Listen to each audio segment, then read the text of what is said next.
In 1977, you became a vacation replacement unit manager for Saturday Night Live. Yes. That was just, somebody was away for 3 weeks and I was sent up to do.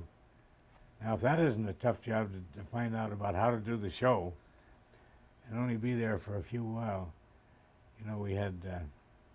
Because the show had been on the air for a Oh, few sure. years. Yeah. The show had been on since '75.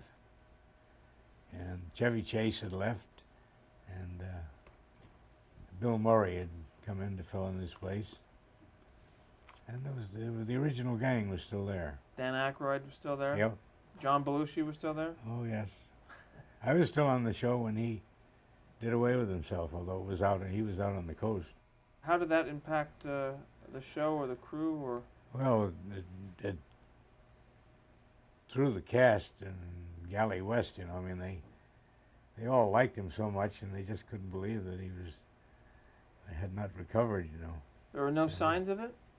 Oh, during his being on the show, he was great for sticking a needle in his arm or taking some kind of a thing by mouth, or either pills or liquid or something. He was always high on something. But that seemed to be his forte. He seemed to be able to operate better if he was sort of hopped up.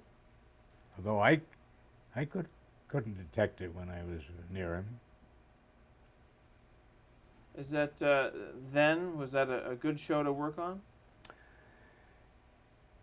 It was a lot of fun, but the fun was kind of overbearing as far as work went. They did a show live on a Saturday night. Then they went out and partied. You never saw them Sunday. Monday they came back to write a couple of sequences or something. And on Tuesday, we had a read-through of what the next script was going to be. At the same time, the art director had gone out then building the scenery in our own shop, out to Brooklyn, to start building the scenery on a Tuesday for Saturday night show. Well, he'd stay up all night, with his designs and drawings and everything. And they'd start memorizing parts, and we'd move the scenery into the studio on a Thursday. And Davey, he used to try to get him to rehearse whatever segment we had. That the scenery was already erected. And Dave Wilson? Dave Wilson, thank you. And he'd always want to rehearse something that the scenery hadn't even come in on the truck. But that's all right. They would do it without scenery. But it seemed to me more logical to rehearse with something we had on hand. How was Lorne Michaels to work with? Very nice, He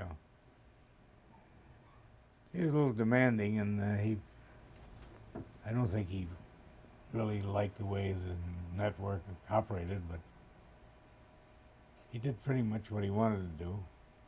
Sometimes they'd have to kind of cut him down. It almost seems like there was nothing they could do without ever, that they would get in any trouble about. I don't. It was never as raunchy as when I worked on it.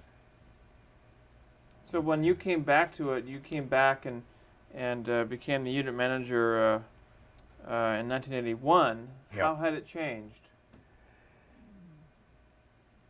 The skits were more for the fun and the surprise ending than talking about body parts and things that they seem to do for a whole group of shows. It sort of went on and on and on. That's all they could seem to think that was funny. I don't know whether the public thought it was funny or not. They probably were shocked by what they heard.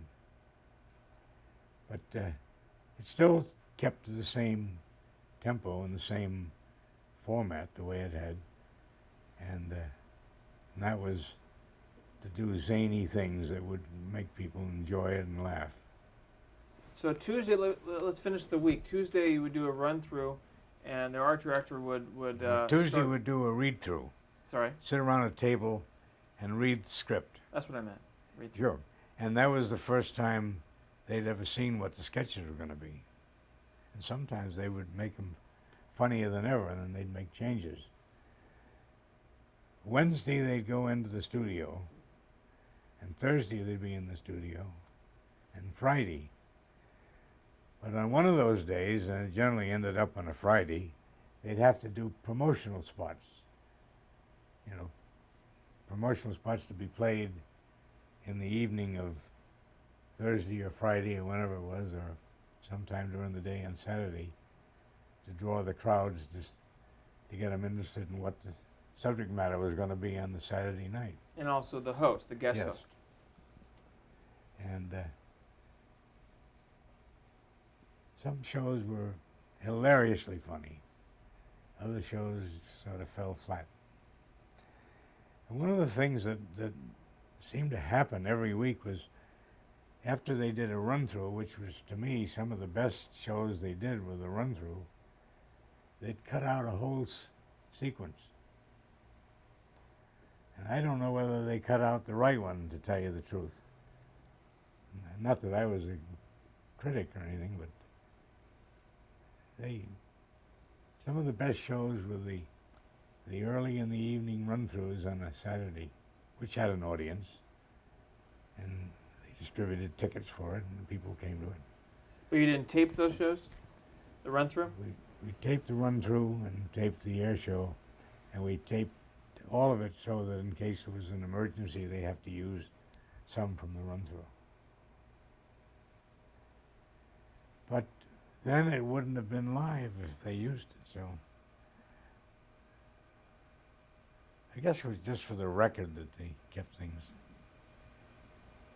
I don't remember any time using a tape segments to fill in something that was missing.